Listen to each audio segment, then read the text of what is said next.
Hi అండి అందరికీ. మేము రీసెంట్గా తిరుమల వెళ్ళామని చెప్పాము కదా.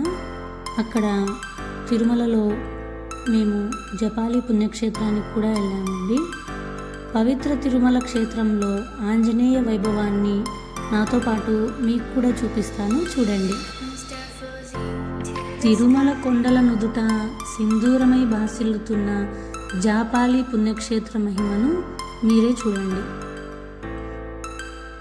ఈ తిరుమల కొండల్లో సాక్షాత్తు హనుమంతుడు సాక్షాత్కరించిన ప్రదేశమే ఈ జపాలి తీర్థం.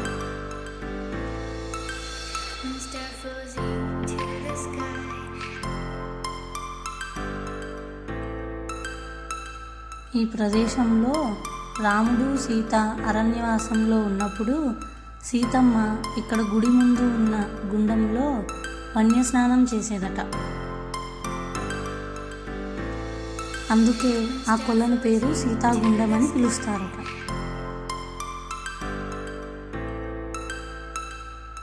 భక్తులకు వీలైతే అక్కడ గుండంలో స్నానం చేసి స్వామివారిని దర్శిస్తే కోరిన కోరికలు అలాగే సంతానం కూడా లభిస్తుందట.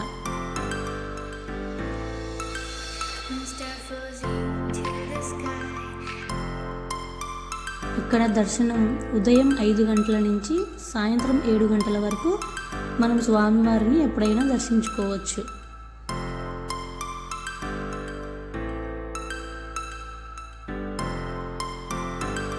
అక్కడ 7 గంటల తర్వాత భక్తులకి ఎటువంటి ప్రవేశం లేదట అండి. ఎందుకంటే అక్కడ అడవి ప్రాంతం కదా, అందుకని అక్కడ జంతువులు తిరగొచ్చేమో అని భక్తులని ఆపేశారంటండి. తర్వాత దర్శనం అసలు ఉండదంట. మీరు ఎప్పుడైనా వస్తే డే టైంలో రావడానికి ట్రై చేయండి.